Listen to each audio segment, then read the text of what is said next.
1-to-1 பக்தி ஆன்மீக நண்பர்களுக்கெல்லாம் என்னுடைய அன்பான ஆசீர்வாதத்தை தெரிவித்துக் கொள்கிறேன். 1-to-1 பக்தி ஆன்மீக நண்பர்களே, மனித வாழ்வை பொறுத்த வரைக்கும் ஏற்றத்தாழ்வுகள் நிறைந்தது தானே. வாழ்வே ஒரு நீர்க்குமிழி போன்றது தானே. வாழ்வு ஒரு வட்டம் போன்றது தானே. மேலும் கீழும் நகரக்கூடியது தானே. கவலையே பட வேண்டாது. அறிவு, திறமை, ஆற்றல் இருந்தும் கூட சில நேரத்துல வாழ்க்கை புரிபடுவதில்லை.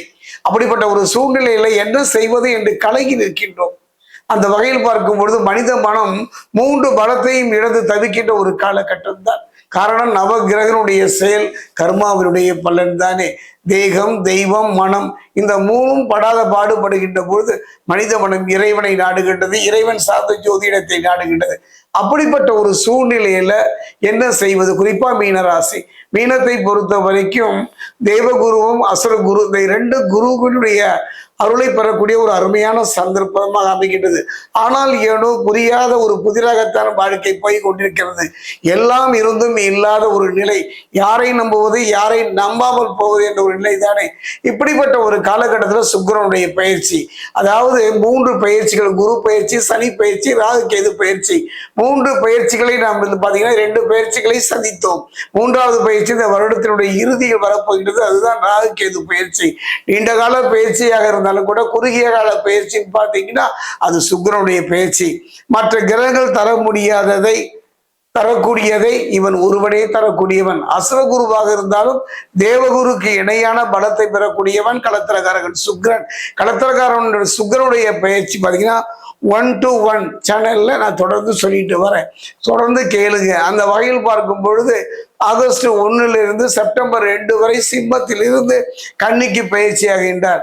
அதே நேரம் பார்த்தீங்கன்னா மீனத்திலிருந்து கன்னிக்கு பார்த்தீங்கன்னா சனி பகவானுடைய பார்வை விடுகின்றது. அதே நேரம் செவ்வாயை பொறுத்த வரைக்கும் அவருடைய பார்வையும் பெறக்கூடிய, செவ்வாயை பொறுத்த வரைக்கும் 3 பார்வை தானே.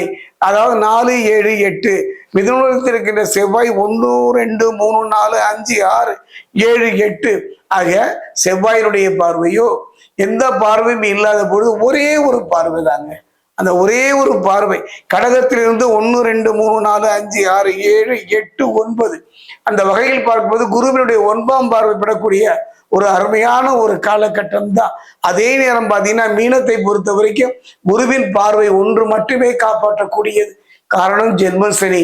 அதே நேரத்துல அங்கு சனி பகவானும் இருக்கின்றார். இப்படிப்பட்ட ஒரு சூழ்நிலை எவ்வாறு இருக்கும்?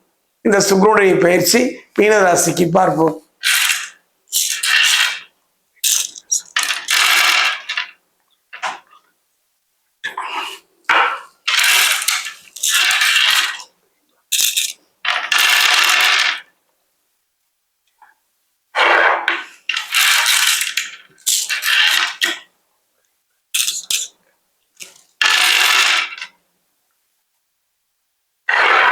மீனராசி அன்பர்களே, ஜென்ம சனி இன்றைய காலகட்டம் ஒரு மனிதனுடைய வாழ்க்கையில சனி பகவானுடைய எத்தனையோ வலைகள் கர்மாவுக்கு ஏற்ற பலனை தந்தாலும் கூட ஜென்ம சனி உடல் ரீதியா, மன ரீதியா, தொழில் ரீதியா சில சங்கடங்களையும் எதிர்பாராத திருப்பங்களையும் பிரச்சனைகளையும் சந்தித்து கொண்டிருக்கின்ற ஒரு காலகட்டம்.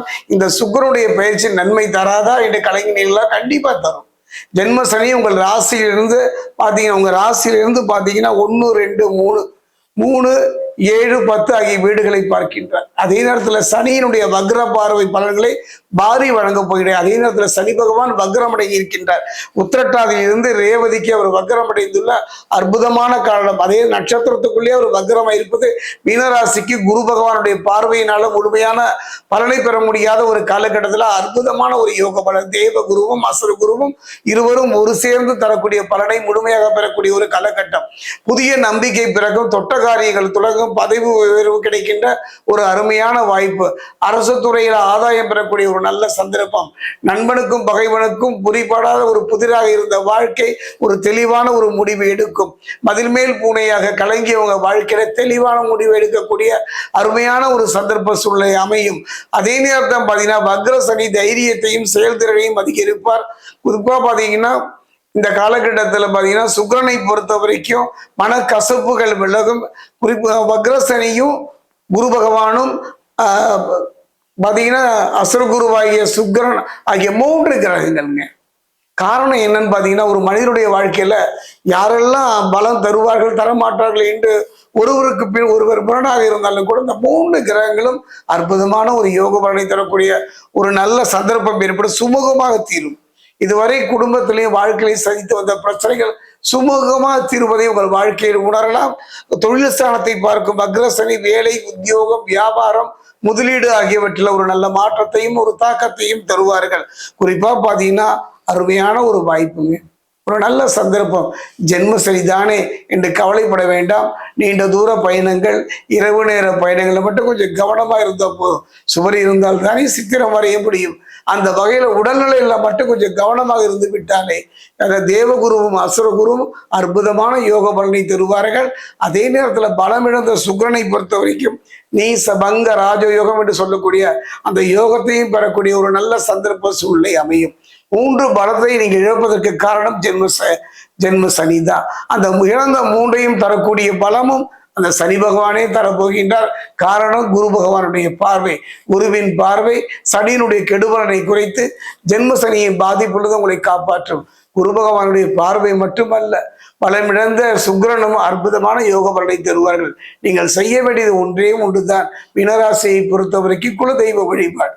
அற்புதமான ஒரு வேலை, வெளிநாட்டிலே வேலை செய்வதற்கான ஒரு சந்தர்ப்பம். சிலரெல்லாம் குடும்பத்தை பிரிஞ்சு தனித்து வாழ்வார்கள். அதாவது கணவன் மனைவிக்குள்ள சில கசப்பான உணர்வுகளும் கசப்பான எண்ணங்களும் சின்ன சின்ன விஷயத்துக்கெல்லாம் கோபப்படக்கூடிய ஒரு சூழ்நிலை இருந்தாலும் கூட அதை மாறுவதை உணர்வீர்கள். குறிப்பா சொல்ல போனா செவ்வாயை பொறுத்த வரைக்கும் அரசு துறையில ஆதாயம் பெறுவதற்கும், அதாவது ஊதிய உயர்வோடு கூடிய இடமாற்றம் பெறுவதற்கும் அருமையான சந்தர்ப்பம். நல்ல வாய்ப்புகள் கிடைத்தாலும் பயன்படுத்த வேண்டும். அந்த சந்தர்ப்பங்களை அமைத்து தருகின்ற 4 கிரகங்களும் நலமாக இருப்பதனால இந்த 31 நாட்கள்ல ஒரு நல்ல ஒரு வாய்ப்பு, ஒரு அருமையான சந்தர்ப்பம். இதை பயன்படுத்தி கடந்த கால கசப்புகள் மறந்து எதிர்காலத்துல நிம்மதியாக வாழ்வதற்கு அருமையான சந்தர்ப்பம். மீனராசிக்கு செய்ய வேண்டியது ஒன்றே ஒன்றுதான். சுக்கிரன் பலமிழந்திருப்பதனால நீங்கள் மகாலட்சுமியினுடைய வழிபாடு சிறப்பு. அருகில் உள்ள மகாலட்சுமி ஆலயம் சென்று வழிபாடு செய்யுங்கள். அவ்வாறு முடியாதவர்கள் தாயாரையே மகாலட்சுமியார் நினைத்து பெருமாள் ஆலயத்தில் இருக்கக்கூடிய அந்த தாயார் ஆலயம் சென்று ஒரு தேங்காய் வாங்கி 2ஆக உடைத்து நீரை வெளியேற்றி நெய் நிரப்பி தீபம் பெற்று வழிபடுகிறார்.